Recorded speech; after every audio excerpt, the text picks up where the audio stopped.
Hello, નમસ્કાર વિદ્યાર્થી મિત્રો. ધોરણ 8 વિષય વિજ્ઞાન પ્રકરણ નંબર 13 ધ્વનિ, જેનો આજે છેલ્લો પીરિયડ છે. બરાબર છે? એટલે આજે આપણું ચેપ્ટર 13 પૂરું થશે. શ્રાવ્ય અને અશ્રાવ્ય ધ્વનિ. હવે ધ્વનિ કેવી રીતે ઉત્પન્ન થાય તો આપણે જાણીએ છીએ કે આપણે બોલીએ છીએ ત્યારે આપણે અહીંથી કંપનો ઉત્પન્ન થશે. તમે કોઈ પણ અવાજ છે ત્યારે કરો ત્યારે અહીંયા હાથ રાખો તો કંપન ઉત્પન્ન થાય છે. ગળા ઉપર હાથ રાખતા તો જે કંપન ઉત્પન્ન થાય છે એ કંપન કરતા પદાર્થની જરૂર પડે. એટલે ધ્વનિને ઉત્પન્ન કરવા માટે આપણે કંપન કરતા પદાર્થની જરૂર પડે. જેમ કે તમે કોઈ પણ વાજિંત્ર વગાડવું હોય તો એમાં પણ ધ્વનિ કંપન ઉત્પન્ન થવા જોઈએ, તો જ ધ્વનિ ઉત્પન્ન થાય છે. હવે કંપન કરતા બધા પદાર્થો ધ્વનિ ઉત્પન્ન કરે. જેમાં કંપન ઉત્પન્ન થાય, તમે ઢોલ ઉપર વગાડો છો તો ઢોલ પણ ધ્રુજે છે. એના કારણે ધ્વનિ ઉત્પન્ન થતો હોય છે. હવે 20 કંપન પ્રતિ સેકન્ડ, એક સેકન્ડની અંદર 20 કંપન એટલે કે 20 વખત ધ્રુજારી થતી હોય તો એને 20 હર્ટ્ઝ, HZ જેને હર્ટ્ઝ તરીકે આપણે ઓળખીએ છીએ, કરતાં ઓછી આવૃત્તિવાળા ધ્વનિ મનુષ્યના કાન વડે પારખી શકતા નથી. આવા ધ્વનિને અશ્રાવ્ય ધ્વનિ કહેવામાં આવે છે. તો આપણે પહેલી વ્યાખ્યા અશ્રાવ્ય ધ્વનિની આપી. બરાબર છે? 20 હર્ટ્ઝ કરતાં ઓછી આવૃત્તિવાળા ધ્વનિ મનુષ્યના કાન વડે પારખી શકતા નથી. આવા ધ્વનિને અશ્રાવ્ય ધ્વનિ આપણે કહીએ છીએ. હવે એનાથી થોડા આગળ જઈએ.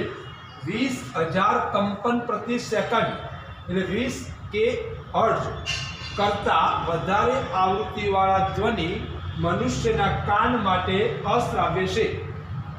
આમ મનુષ્યના કાન માટે શ્રાવ્ય ધ્વનિની પહોંચની મર્યાદા 20 હર્ટ્ઝથી 20,000 હર્ટ્ઝ સુધી.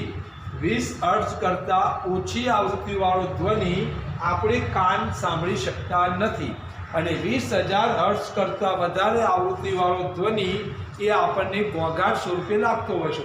હવે 20 હર્ટ્ઝથી 20,000 હર્ટ્ઝ સુધીનો ધ્વનિ, જેને આપણે શ્રાવ્ય ધ્વનિ કહીએ છીએ, અને આ ધ્વનિને આપણે સાંભળી શકીએ છીએ. હવે ઘોંઘાટ અને સંગીત. જે ધ્વનિ આપણને અરુચિકરનો મતલબ થશે અણગમતા. અરુચિકર એટલે અણગમતા ધ્વનિને આપણે ઘોંઘાટ કહીએ છીએ. શું કહીએ છીએ? ઘોંઘાટ કહીએ છીએ. જે ધ્વનિ આપણને અરુચિકર લાગે એટલે કે અણગમતો ધ્વનિ લાગે છે, જેને આપણે ઘોંઘાટ તરીકે ઓળખીએ છીએ. બસ જે આપણને જતા હોય વધારે અવાજ થતો હોય તો આપણને ઘોંઘાટ લાગે તો આપણે કાનની અંદર બે આંગળી દબાવી દઈએ છીએ. બરાબર છે? અથવા તો એનાથી થોડા દૂર જતા રહીએ છીએ. તો જે ધ્વનિ આપણને ગમતો નથી એવા ધ્વનિને આપણે ઘોંઘાટ તરીકે ઓળખી શકીએ છીએ. ઉદાહરણ તરીકે હું આપું છું. ઉદાહરણ: બસ અને ટ્રકના હોર્ન દ્વારા ઉત્પન્ન થતો ધ્વનિ. બસ તમે જાઓ છો કોઈ રોડ ઉપર કે બસ કે ટ્રકવાળા હોર્ન મારે તો એનો હોર્નનો અવાજ બહુ મોટો હોય છે. જે હોર્ન દ્વારા ઉત્પન્ન થતો ધ્વનિ આપણને ઘોંઘાટ લાગે છે. શું લાગે છે? ઘોંઘાટ. હવે કન્સ્ટ્રક્શન સ્થળ પર જે જગ્યાએ બાંધકામ થતું હોય અને એવી જગ્યાએ ઉત્પન્ન થતો ધ્વનિ, હથોડી મારતા હોય, બરાબર છે, તો હથોડી અને લોખંડના પતરાનો જે અવાજ આવતો હોય એ અવાજ પણ આપણને ઘોંઘાટ જેવો લાગે છે. બીજું, કોઈની વચ્ચે ચાલતા ઝઘડાનો ધ્વનિ, કોઈ 2 કે 5 માણસો જોરથી ઝઘડતા હોય તો એ પણ ઘોંઘાટ જેવું જ વાતાવરણ જોવા મળે છે. તો ઘોંઘાટ કોને કહેવાય એના ઉદાહરણ તમને સમજાવ્યા.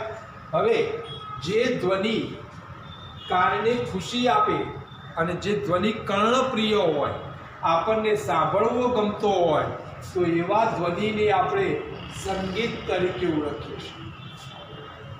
જે ધ્વનિ આપણને સાંભળવું ગમે, કર્ણપ્રિય હોય, મધુર હોય, મીઠો હોય, તો આપણને સાંભળવું ગમે. તો એવા સંગીતને, એવા ધ્વનિને આપણે સંગીત તરીકે ઓળખીએ છીએ. જેમ કે ફિલ્મના ગીતો, બરાબર છે, કોઈ વાજિંત્રનો અવાજ, તો આ બધા ધ્વનિ એ કર્ણપ્રિય છે, જે આપણને સાંભળવા ગમે છે. ઉદાહરણ તરીકે સંગીત વાદ્યો દ્વારા ઉત્પન્ન થતો ધ્વનિ, કોઈ મીઠા મધુર અવાજે ગીત ગાતો હોય એ ધ્વનિ એ આપણને સાંભળવો ગમે છે, અને આવા ધ્વનિને આપણે સંગીત તરીકે ઓળખીએ છીએ. હવે પ્રદૂષણની વાત કરીએ તો તમારા પાઠ્યપુસ્તકની અંદર 2 પ્રદૂષણ વિશે સમજાવવામાં આવ્યું છે. હવાનું પ્રદૂષણ. હવાનું પ્રદૂષણની વાત કરીએ તો હવામાં અનિચ્છનીય વાયુઓ અને કણોની હાજરીના કારણે હવાનું પ્રદૂષણ થતું હોય છે, અને આ પ્રકારના પ્રદૂષણને આપણે હવાના પ્રદૂષણ તરીકે ઓળખીએ છીએ. બરાબર છે. હવે ધ્વનિ પ્રદૂષણ. તો ધ્વનિનું પ્રદૂષણની વાત કરીએ તો પર્યાવરણમાં અતિશય અને અનિચ્છનીય ધ્વનિની હાજરી. બરાબર. ધ્વનિનું પ્રદૂષણ પર્યાવરણમાં અતિશય વધારે અવાજ થતો હોય અથવા અનિચ્છનીય ધ્વનિની હાજરી એ ધ્વનિનું પ્રદૂષણ કહેવાય. એટલે કે આપણને જે અવાજ સાંભળવો ગમતો ન હોય એવા અવાજને આપણે ધ્વનિના પ્રદૂષણ તરીકે ઓળખતા હોઈએ છીએ. હવે ધ્વનિના પ્રદૂષણના મુખ્ય કારણો કયા કયા? તો ધ્વનિનું પ્રદૂષણ ઉત્પન્ન કરતા હોય તેવા વાહનોના અવાજ, વિસ્ફોટ, જેમાં ફટાકડાનું ફૂટવું એ પણ એક ધ્વનિનું પ્રદૂષણ જ છે. મશીનોનો અવાજ, બરાબર છે, કારખાનાની અંદર જે મશીનોનો અવાજ થાય છે એ પણ એક ધ્વનિનું પ્રદૂષણ છે. લાઉડ સ્પીકર, જોરથી લાઉડ સ્પીકર જે વગાડવામાં આવે છે એ પણ એક ધ્વનિનું પ્રદૂષણ છે. મોટા અવાજથી ચાલતા ટેલિવિઝન અને ટ્રાન્ઝિસ્ટર, રેડિયો, રસોઈ ઘરના ઉપકરણો, કુલર, એર કન્ડિશનર વગેરે બધા ધ્વનિ ઉત્પન્ન કરવામાં ફાળો આપે છે, એટલે કે ધ્વનિના પ્રદૂષણની અંદર ફાળો આપે છે.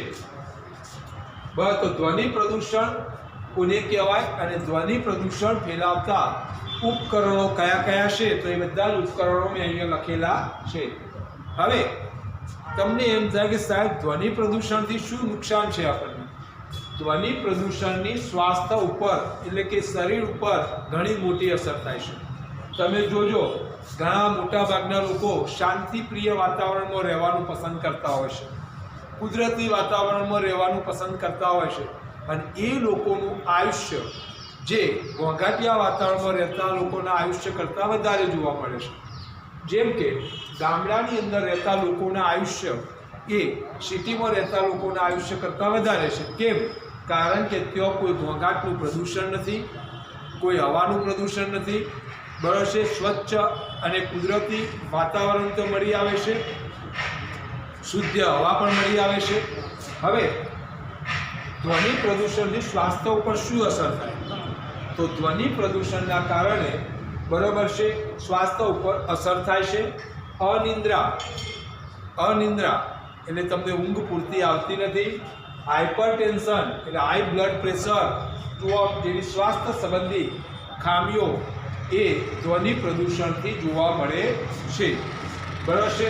હવે ઘોંઘાટ ઉત્પન્ન કરવાવાળી કામગીરી રહેણાંક વિસ્તારથી દૂર રાખવી જોઈએ. જો આનાથી બચવું હોય, ધ્વનિ પ્રદૂષણથી બચવું હોય, તો આપણે મકાન એવી જગ્યાએ લેવું જોઈએ કે જો ઘોંઘાટ ઉત્પન્ન કરવાવાળી કામગીરી આજુબાજુમાં ચાલતી ના હોવી જોઈએ. બરાબર છે. તો હવે અહીંયા મેં તમને ફરીથી એકવાર સમજાવી દઉં છું, જે સમજાવ્યું છે કયા કયા પ્રશ્નો બને એ. તો પહેલો પ્રશ્ન, શ્રાવ્ય ધ્વનિ કોને કહેવાય? અશ્રાવ્ય ધ્વનિ કોને કહેવાય? આ 2 શબ્દોની તમને સમજ આપી. બરાબર છે. એ પછી ઘોંઘાટ શબ્દ વિશે સમજૂતી, સંગીત શબ્દ, સંગીતની વ્યાખ્યા, ઘોંઘાટની વ્યાખ્યા, ઘોંઘાટ ઉત્પન્ન કરવાના ઉદાહરણ. બરાબર છે. પહેલો પ્રશ્ન શ્રાવ્ય ધ્વનિ કોને કહેવાય? બીજો પ્રશ્ન અશ્રાવ્ય ધ્વનિ કોને કહેવાય? ત્રીજો પ્રશ્ન ઘોંઘાટની વ્યાખ્યા આપી, 2 ઉદાહરણ. ચોથો પ્રશ્ન સંગીતની વ્યાખ્યા આપી, 2 ઉદાહરણ, અને પાંચમો પ્રશ્ન પ્રદૂષણના પ્રકારો. પ્રદૂષણના પ્રકારો બરાબર છે. હવાનું પ્રદૂષણની વ્યાખ્યા, ધ્વનિ પ્રદૂષણની વ્યાખ્યા અને ધ્વનિ પ્રદૂષણના મુખ્ય કારણો. હવા પ્રદૂષણના મુખ્ય કારણો પણ તમે લખી શકો છો. હવે ધ્વનિ પ્રદૂષણથી કેવા પ્રકારના નુકસાન થાય એવા 6 થી 7 પ્રશ્નો મેં તમને બોર્ડ ઉપર સમજાવ્યા છે અને લેસનની અંદર બોર્ડ ઉપર લખાવેલ 4 પ્રશ્નો તમારે લખવાના છે. 1, 2, 3 અને 4. આ 4 પ્રશ્નો બોર્ડ ઉપરથી લખી, બરાબર છે, લખી તમારે તૈયાર કરવાના છે. અને એમાં કંઈ ના સમજાય તો તમે મને ફોન કરીને પૂછી શકો છો, એનું સોલ્યુશન મેળવી શકો છો, બરાબર છે. અને કંઈ ના સમજાય તો મેં તમને કીધું એ પ્રમાણે ફોન કરીને પૂછી શકો છો.